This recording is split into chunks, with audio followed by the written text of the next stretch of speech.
bright afternoon in the early 80s, the summer before my sophomore year of high school. It would be also the summer before my 4th season of wrestling.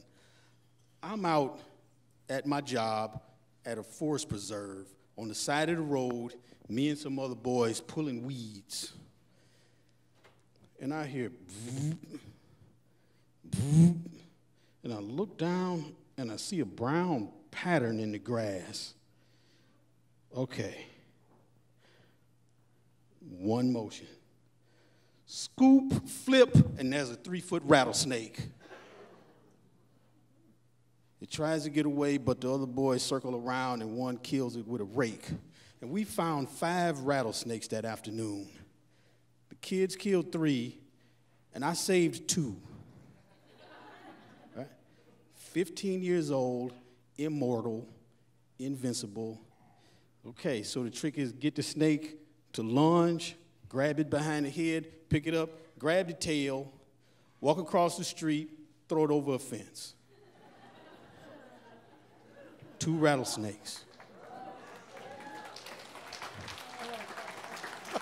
Right. So, but at home, on payday, our checks would be mailed. And I would get home after work, and my mother's giving me $30. It should have been $200.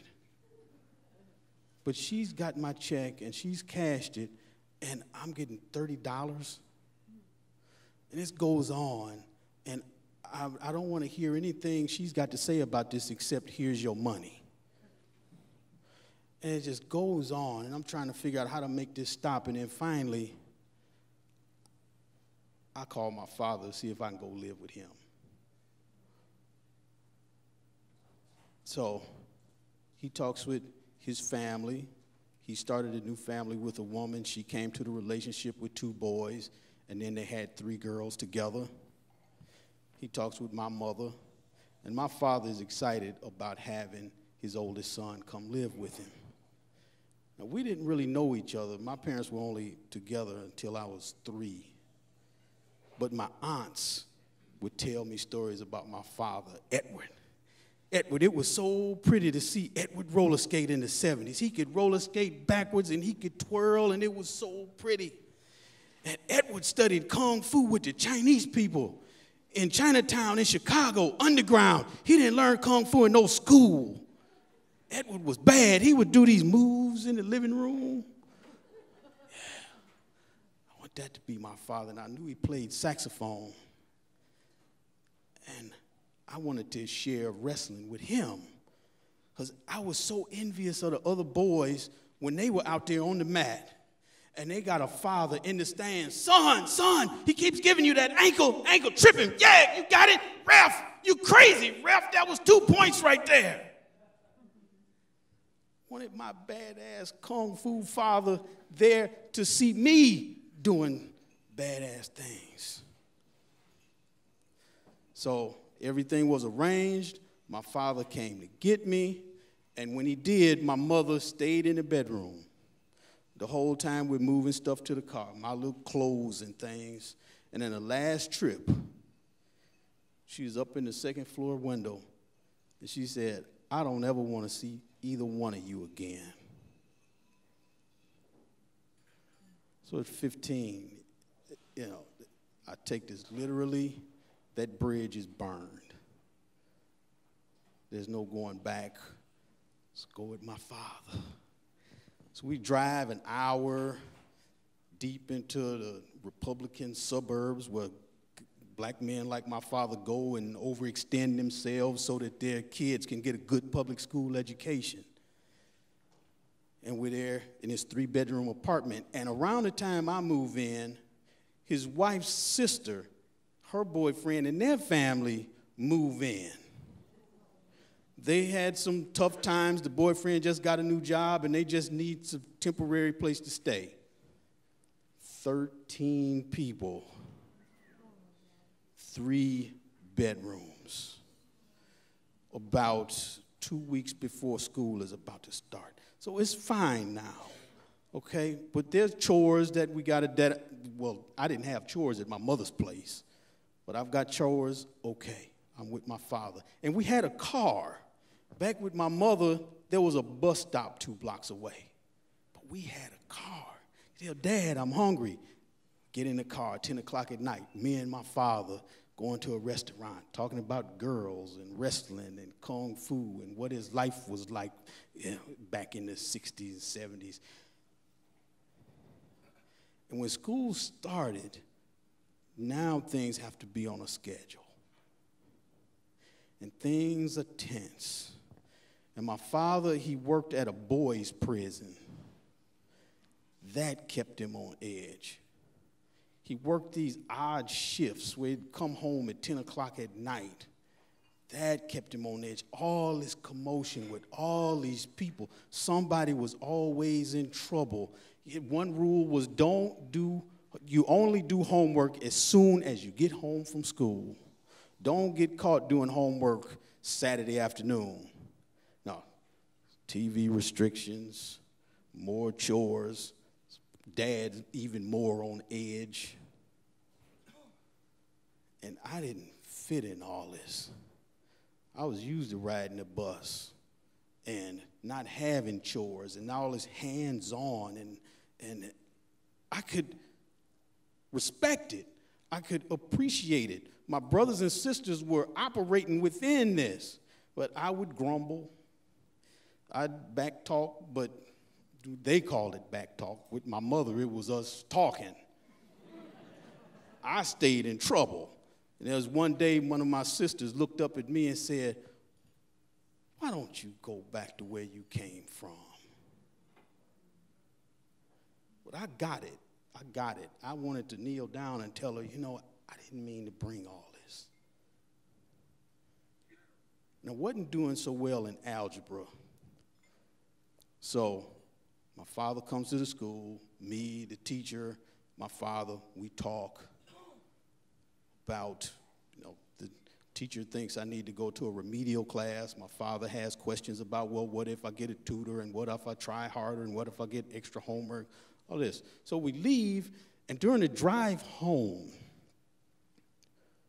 my father, don't you see? It would please that white man to get you out of that class and send you back to the class with dummies, because niggas ain't supposed to know algebra. Don't you see that? He would be happy to get you out of there. And I'm telling you, if you go to the class with the dummies, you better bring me nothing but A's. And he goes on his tangent about being in the Navy in the early 60s and the white boys sabotaging any success he had, proving himself in front of the white boys over and over again. The white boys skipping him in the chain of command. Okay. So this is about some vindication for him, some social proof for him that niggas ain't dumb. Not so much about me and algebra. Okay, so I just keep quiet. And then there was the night I come home from school, and I have kitchen chores this week. So now look at this, 13 people. 4 adults home most of the day. 3 little kids who are still too young to go to school. What are they doing during the day? They are eating.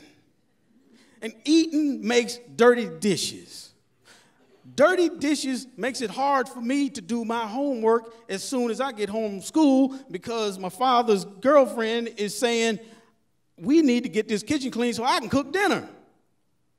So I can't win here. And why couldn't these adults, look, this sandwich got nothing but crumbs on it. I mean, this plate has nothing but crumbs on it. Couldn't somebody have wrapped this damn sandwich in a paper towel? Or couldn't they have washed it, or just not had a plate at all, but leave it to me?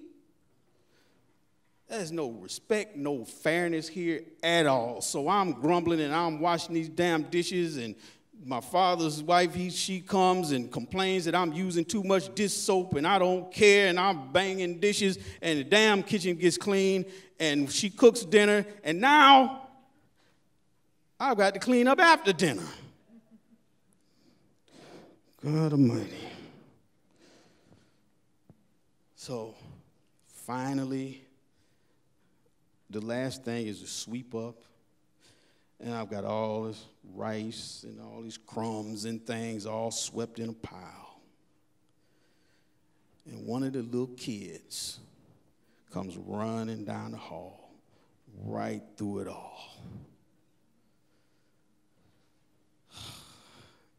And I look at him.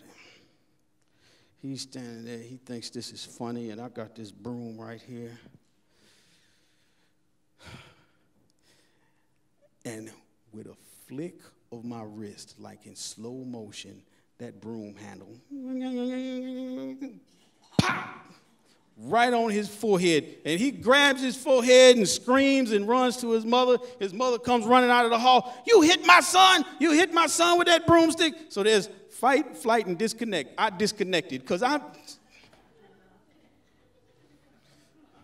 there's no explanation for this. There's no denying it. What do you have?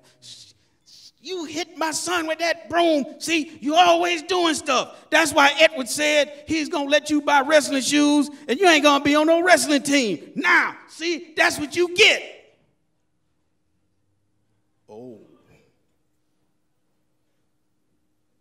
Now, I'm paying attention. Now, the messing with one thing that was important to me was to wrestle and share that with my father. And he's going to let me buy shoes to then tell me I'm not going to be on a team? No. This is worse than betrayal. Worse. I'm going to be on somebody's wrestling team somehow. Because that's the one thing that I think can go right in all of this. So, of course, later that evening, my father comes home. Edward, your son. They got to tell him about the broomstick and the grumbling and the dishwashing soap. And I'm sitting at the dinner table, and my father just comes over to me. You know, I could hit you 7 times before you could get up to move. I'm that good. And you keep fucking with me. And we'll find out. And went in his bedroom. But later that week, he came to me and said he needed a break from me, and he was going to send me for a weekend with my mother. We'd go as soon as school was over on Friday, and he'd come back and get me Sunday. So when I got there Friday night, man, I'm sitting in the living room by myself, watching this TV that was smaller than the one back with my father, but I'm in the living room by myself. My mother's upstairs. My brothers are gone. Man, then I can get up the next morning, get on the bus and go to the mall, talk with my friends. There's privacy.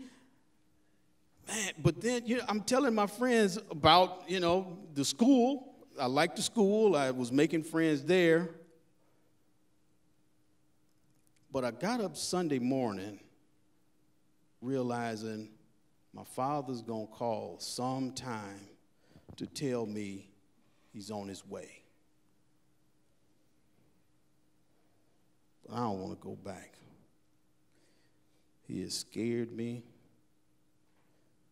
There's all this commotion, and I don't know how long temporary is for these extra 5 people to leave. And I'm going to wrestle. So I talk with my mother, and I'm finally willing to hear. Me having a job And the family being on public aid, every earned dollar brought in comes out of the public aid check. So me and my $400 a month that I was bringing in, that's $400 out of public aid check. And we got to live somehow. Okay. It's making sense to me now, and I can hear that. Also, there was no more summer job, so that wouldn't be another issue until next summer, maybe. So she agreed to have me stay, and when my father called, I'm expecting them to say, boy, you better just get your ass ready, because I got to go to work tomorrow, and you got to go to school in the morning. But when I told him I'm staying, oh. And when he said, oh, he sounded so small, helpless.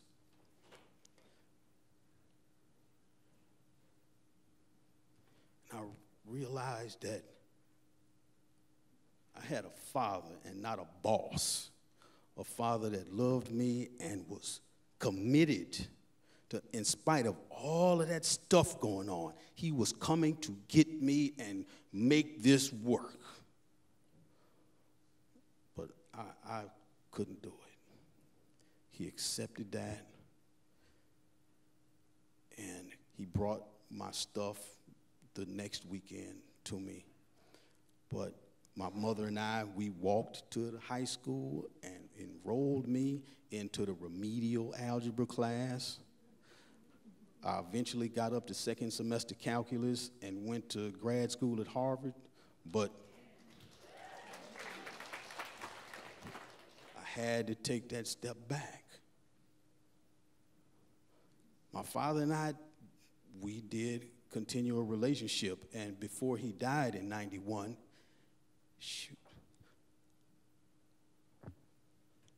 we would hang out at blues clubs until they closed and they put us out.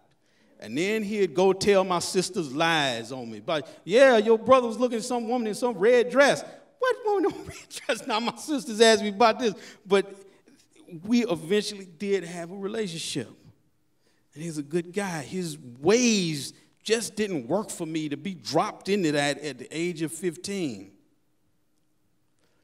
And my mother, she's getting ready to retire from the school system where she works.